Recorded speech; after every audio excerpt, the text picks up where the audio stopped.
Hi, I'm Candace and you're watching the BEN Network. Thank you for tuning in to our Part 2 edition of our Global Faces of MTV report. In our last segment on the Global Faces of MTV, we introduced the origins of the Viacom-owned media company, its pulse on in-demand scripted and reality TV programming within the US, Europe, and Asia, and the fact that there are marked differences in the images depicted from each territory.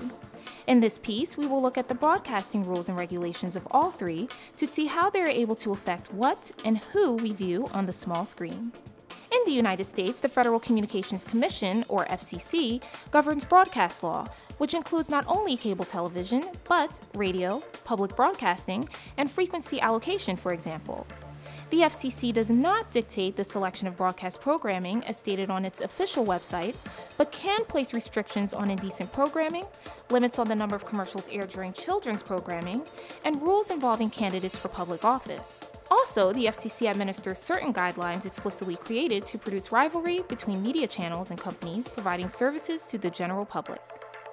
In Europe, the governance of television varies from within its countries. For instance, in the United Kingdom, Ofcom is the communications regulator in the UK, controlling TV and radio sectors, fixed-line telecoms, mobiles, postal services, and wireless devices.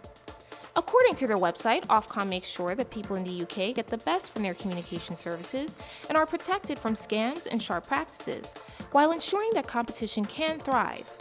Yet, they are not responsible for a number of things, including the content of television and radio adverts. In Hong Kong, Radio Television Hong Kong is the city's only public service broadcaster, and while under administrative hierarchy, it enjoys editorial independence. Meanwhile, in the Philippines, the People's Television Workshop went through several incarnations, first as government television in 1974, to no longer receiving state subsidies today.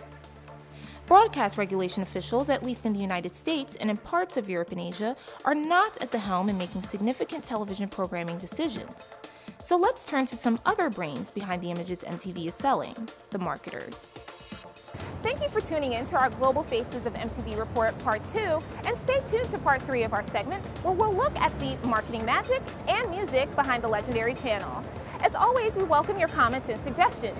Please send them over to suggestions@bennetwork.com. I'm Candace and thank you for watching the BEN Network, where business and employment news comes first.